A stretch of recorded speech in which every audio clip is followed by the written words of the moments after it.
Excelentíssimos, eu sou André Zanardo, mais conhecido como filho bastardo do príncipe. Mas agora aqui no Justificando Entrevista, Breno saiu de férias, me deixou um presentão que eu vou dar pra você de final de ano. Uma entrevista, adivinha quem é? Só por isso. Ele é um dos 3 caras mais conceituados, um dos 3 juristas mais conceituados da Corte Interna de Justiça da ONU. Ele já defendeu Julian Assange, Mike Tyson, defendeu um país inteiro, a Armênia. Ele fez a acusação de Pablo Escobar e do cartel de Medellín inteiro. Como esse cara tá vivo? Sabe quem é ele? Hoje ele é um dos advogados do Lula na ONU. O nome dele é Geoffrey Robertson e tá aqui comigo. Vamos para essa entrevista? Que presente, hein? Vambora!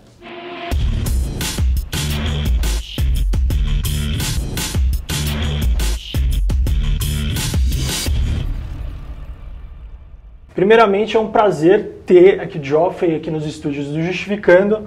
É uma presença honrosa, já que ele tem diversos casos de muita importância na ONU, em atuações de cortes internacionais. Eu estou lisonjeado. Muito obrigado. Primeiramente, eu queria saber por que o caso do presidente Lula contém violações de direitos humanos. E o que você espera que aconteça depois que a ONU entender e analisar a sua petição?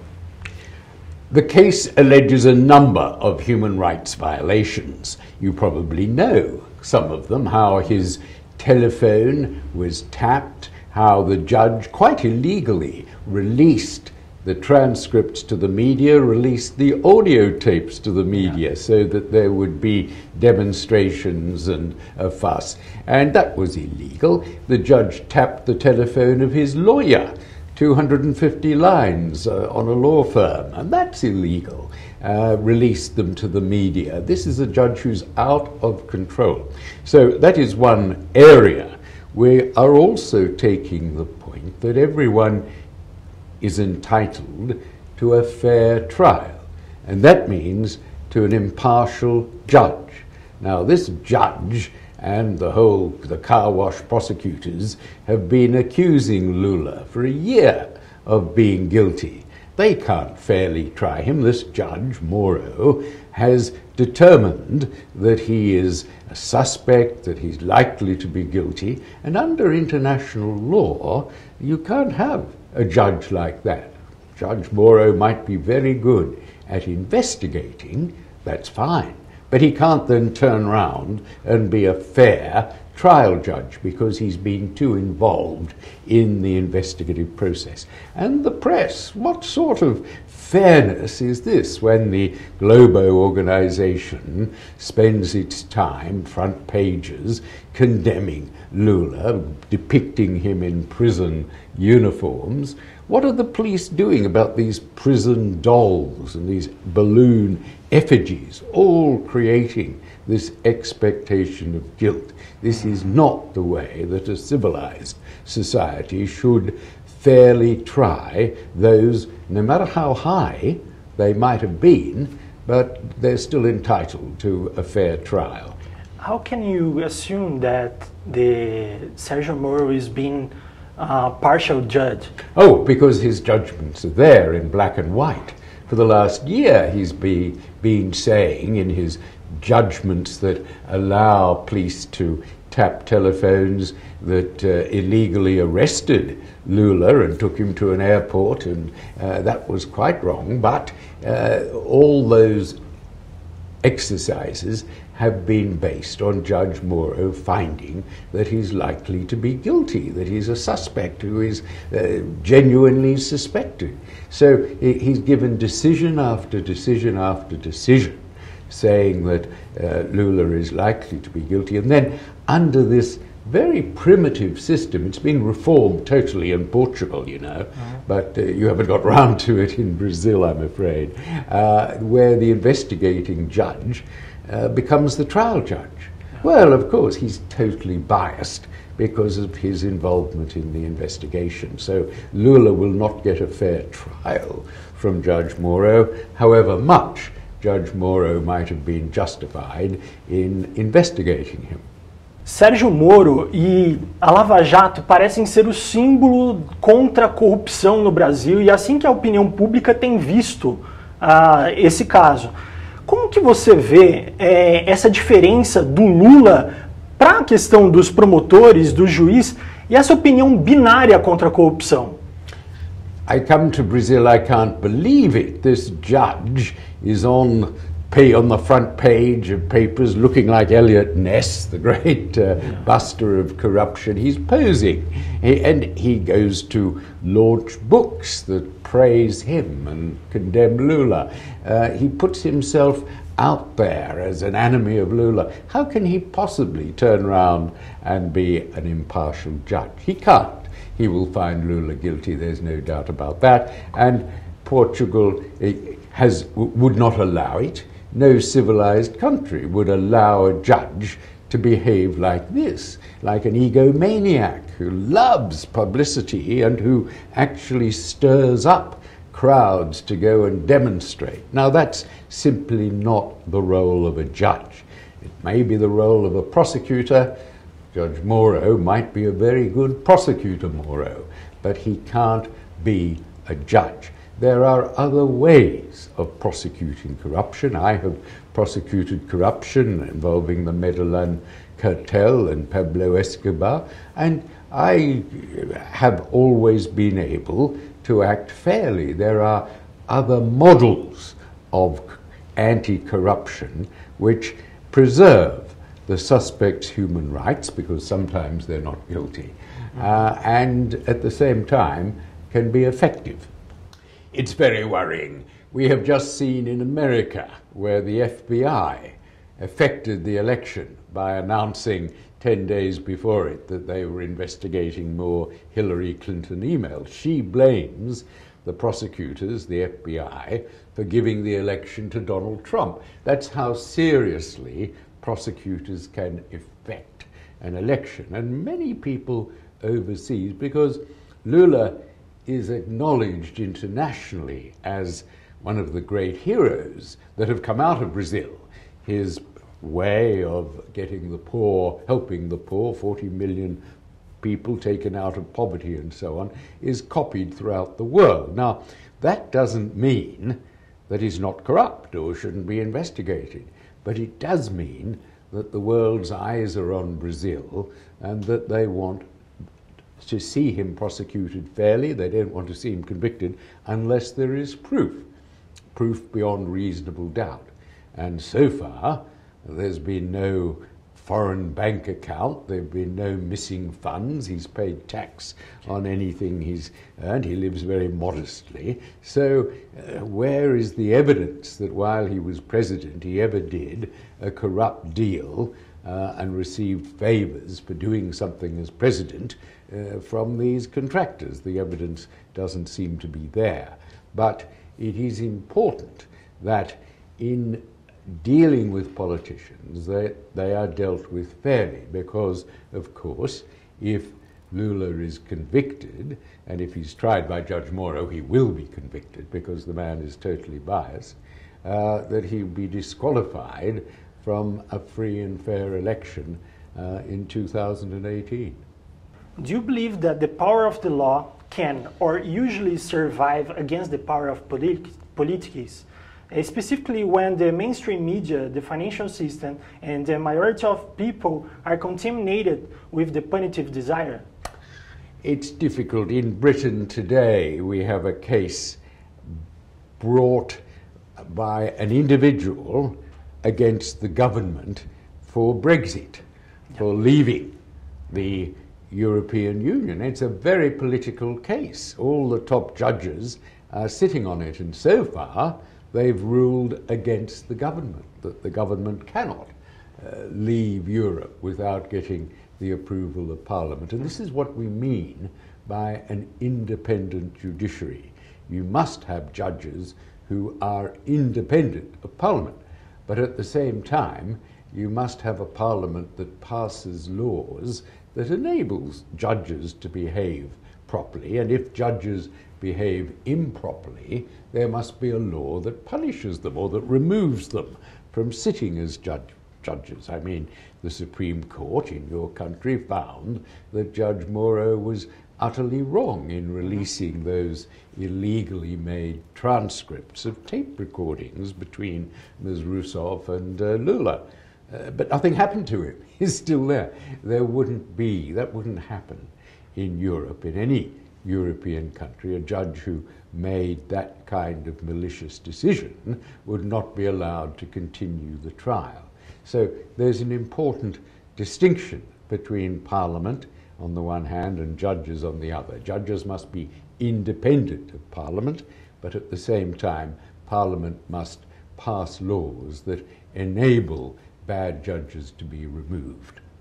What cases did you study to prepare to the former President Lula case in the UN? And did you work with any similar case that we can compare? Some years ago, I was the main investigator. I was counsel to what is called a royal commission investigating a massive corruption involving Israeli industries, the weapons industry in Israel, crooked politicians, corrupt politicians in Antigua who were in the government party, and the Medellin cartel, Pablo Escobar, and I think Rodriguez Gacha was the main figure. They obtained, Antigua ordered guns for them. They were sent to Colombia, and one of them was used to assassinate the liberal presidential candidate. And so there was a great international. I gave evidence to the US Senate inquiry about it. It showed the need to ensure that international corruption of the kind that was helping the Medellin cartel get its guns was closed down. So that was the kind of corruption case that I've been a prosecutor in, and of course I was on the prosecution side because in the Pinochet case I acted for Human Rights Watch in that case. So I have had experience. I particularly had experience of ICAC, which is the Independent Commission Against Corruption, which is the best way and the right way to investigate and prosecute corruption. And that is in Hong Kong, where I practiced, and in Sydney, where I was born, actually. They have a very strong ICAC, and that is something I think that Brazil should follow. And the most important thing, of course, is that it clearly separates the investigative process from the judicial process. And that's the problem with Brazil in the form of Judge Moro as investigating judge and trial judge. It completely gets those mixed up. What else we have to do to combat the corruption in Brazil in a fair way? Yes, well, you've got to combat it effectively, and I think the effective way is to combat it fairly, because if it's not, I mean, Judge Moro adores the clean hands operation in Italy in the 1990s, which worked with the media to delegitimize politicians. It was very much a whipped up popular hatred against politicians, some of whom were not guilty. And indeed, it was a terrible miscarriage of justice because the main suspect got entirely away. His name was Silvio Berlusconi, and so he escaped. And the problem is, and I think this is why Brazil will come to regret Judge Moro, is that judges like that, if they abuse their power, will leave a very bad example. People will think, when it turns out years later that they have persecuted innocent people, it will lead a very bad example. The right way forward is to set up an independent commission against corruption, which is fair, which gathers the evidence and is not involved in the judgment of the trial. That's got to be independent and impartial. Assuming that the UN says that Sergio Moro is wrong and the Brazilian justice system acts in a partial way, what happens next? Well, I think that throws down the gauntlet, doesn't it, to the Brazilian lawmakers, to the parliament. They have a duty, Brazil belongs to the convention. It's ratified the convention. It's got to act. There is a section of the constitution that does require that Brazil conform to its international legal obligations. So it will be a duty on their part to give effect to the judgment. How do you see the car wash prosecutors, criticized by defense attorneys, being promoted and winning an international award against corruption? I say this because in the early December, 108 cases was disputing an award in Panama.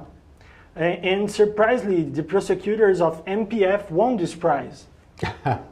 Well, I think prizes are for sports people, prizes are for real estate agents, prizes should not be won or should not be entered by police in the middle of the process. By all means, give them a prize afterwards if it turns out that they've convicted the guilty. That's what they're there for. But why give them a prize? Why should they? Nothing I think they're wrong accepting a prize. It is unethical, in my view, for police and prosecutors to accept a prize when they're still prosecuting, when they haven't really started the main trial. So that would be my view. But these prosecutors are far too media friendly. They leak documents and leak ideas to Globo, which is, of course, antagonistic to the Workers' Party. And I think that these are irresponsible prosecutors. They should keep their mouth closed. Prosecutors would not act like that in Europe or in England. They would, and of course, part of the problem, I think, is systemic in that the prosecutors become prosecutors at a very young age, and they never do any defense work.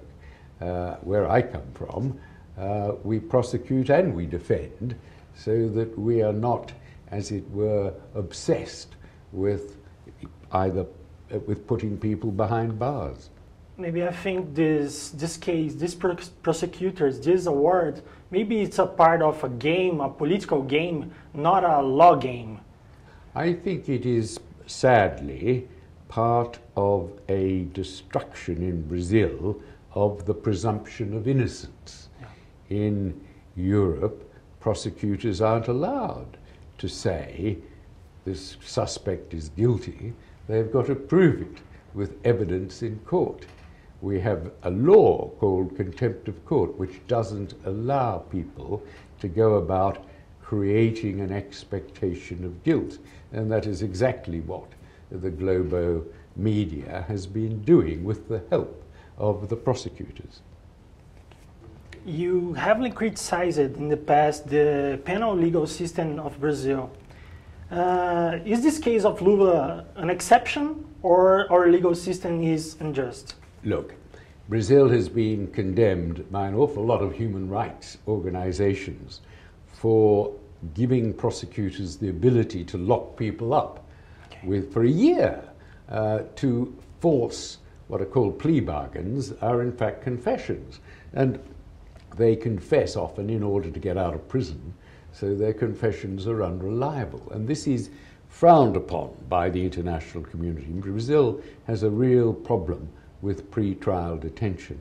But it's also, I think, got a systemic problem with an old inquisitorial system that it inherited from Portugal, which has been changed in Portugal. In Portugal, you can't have a biased judge, but in Brazil you can, because you have the old inquisitorial system whereby the investigative judge, hey presto, becomes the trial judge. The two functions have to be completely split so that the investigative judge gathers the evidence, the case is put before some judge who's not been involved in the investigation at all and can therefore be impartial. What's the next step of the defense?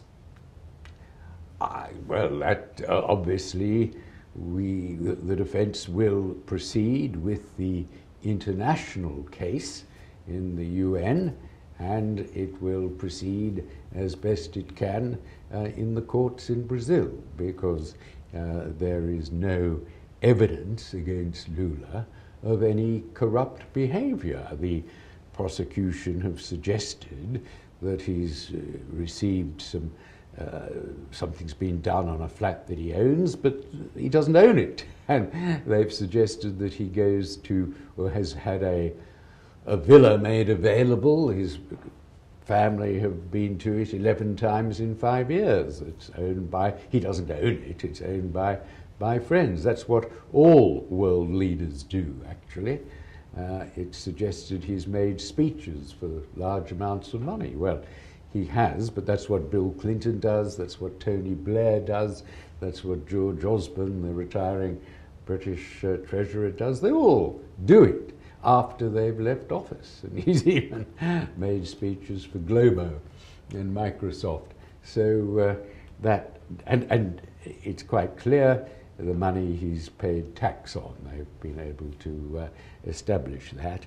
So really, it is not so much a prosecution, I think, but a persecution. Lula isn't above the law, but it is essential that these prosecutors show that they are above politics. And I think internationally they are now seen as being political prosecutors. They haven't come up with the evidence, but no doubt Lula will be found guilty because Judge Moro is so biased against him. He might be a good investigative judge, but he, under international standards, is quite disqualified as a trial judge. So I wish you luck in the defense. I'm glad to have you here. And thank you, Geoffrey. Thank you. Thank you.